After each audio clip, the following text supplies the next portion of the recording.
পানীয় জলের দাবিতে পথ অবরোধ করে বিক্ষোভ দেখালেন মালদার হরিশ্চন্দ্রপুর 2 নম্বর ব্লকের দৌলতপুর গ্রাম পঞ্চায়েতের মালিপাকর গ্রামের বাসিন্দারা। এদিন তারা জলের পাত্র নিয়ে রাস্তায় বাঁশের ব্যারিকেড বেঁধে পথ অবরোধ করেন। পানীয় জলের দাবিতে তুমুল বিক্ষোভ দেখান বিক্ষোভকারী গ্রামবাসীদের অভিযোগ, তারা এই গরমের মধ্যে গত 1 মাস ধরে নিয়মিত পিএইচের পানীয় জল পাচ্ছে না এবং সপ্তাহখানেক ধরে জল সরবরাহ পুরোপুরি বন্ধ রয়েছে। অথচ পাম্প অপারেটর রাতের অন্ধকারে মাখনা চাষের জমি ও মাছ চাষের পুকুরে জল দিচ্ছে। এই বিষয়ে তারা বহুবার প্রশাসনের বিভিন্ন মহলে অভিযোগ জানিয়েছেন, কিন্তু কোনো লাভ হয়নি। তাই আজ বাধ্য হয়ে পথ অবরোধ করছেন। তাদের একটাই দাবি, নিয়মিত পিএইচের জল প্রদান। তার মধ্যে এই বিক্ষোভ দেখাবার একমাত্র মূল কারণ হচ্ছে যে আমাদের প্রায় দীর্ঘ 1 মাস থেকে আমরা পানীয় জল আমরা পাচ্ছি না। এত গরমে, 45 ডিগ্রি গরমে বাচ্চা কাচ্চা তো দূরের কথা, গরিব মানুষ, সাধারণ মানুষ এবং বয়স্ক মানুষগুলো জলের জন্য ক্লান্ত হয়ে পড়ছে। এই ব্যাপারে আমরা অপারেটরকে বলেছি, যিনি হচ্ছে দৌলতপুরের বানু, উনাকে বলা হয়েছে। উনি বলছে যে আমার ইচ্ছে মতো করে, আমার সিস্টেম অনুযায়ী, আমার মন মতো করে আমি জল দেবো, তোমরা নিলে নাও, নইলে যা পারার করো। এই ব্যাপারে আমরা বিডিও, এসডিও, ডিএম সবাইকে বারবার লিখিতভাবে অভিযোগ জানিয়েছি, কোনো সুরা পাইনি।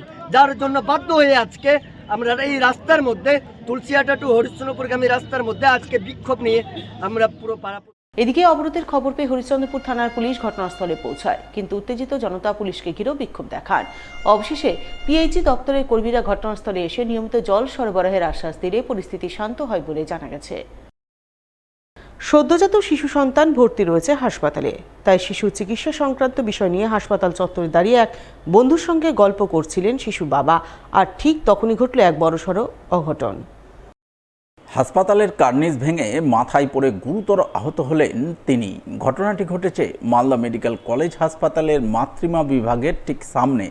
ঘটনায় গুরুতর আহত ব্যক্তি বর্তমানে হাসপাতালে চিকিৎসাধীন। জানা গেছে আহত ব্যক্তির নাম জাকির আলী, বাড়ি মালদার চাঁচলে। হাসপাতালের কার্নিস ভেঙে তার মাথায় পড়ায় তিনি গুরুতর আহত ও রক্তাক্ত হন, যার জেরে তার মাথায় প্রায় 15টি স্টিচ পড়ে বলে খবর। বসে থেকে গল্প করতে করতে মেডিকেল কলেজের যে জানলার ছাদ, ওই ছাদের একটা অংশ এনার মাথাতে পড়ে এবং আমার হাতে পড়ে। তো আমার ক্ষতি হয়নি, এনার যে মাথাতে পড়ে এত ব্লাড গেছে যে ধরে এনে কোনো মতো খালি ভর্তি করেছি। আমি 15-16খানা ছিলাম। অন্যদিকে শনিবার গভীর রাতে ভয়াবহ পথ দুর্ঘটনা ঘটে পুরাতন মালদার ছোট সুজাপুর সংলগ্ন 12 নম্বর জাতীয় সড়কে। ঘটনায় মৃত্যু হয় এক লরির খালাসির এবং গুরুতর আহত হন লরি চালক। জানা গেছে এদিন ছোট সুজাপুর সংলগ্ন 12 নম্বর জাতীয় সড়কে একটি ট্রেলার দাঁড়িয়েছিল। ওই সময় হঠাৎ করে একটি 16 চাকার পাথর বোঝাই লরি ট্রেলারে ধাক্কা মেরে উল্টে যায়। ফলে লরির খালাসি লরিতে চাপা পড়ে ঘটনাস্থলে মারা যান এবং গুরুতর আহত হন লরির চালক। তিনি বর্তমানে মালদা মেডিকেল কলেজ হাসপাতালে চিকিৎসাধীন। জানা গেছে দুর্ঘটনায় মৃত খালাসির নাম হাজিকুল আলম, বয়স 22 বছর, বাড়ি ঝাড়খণ্ডের পাকুড় এলাকায়।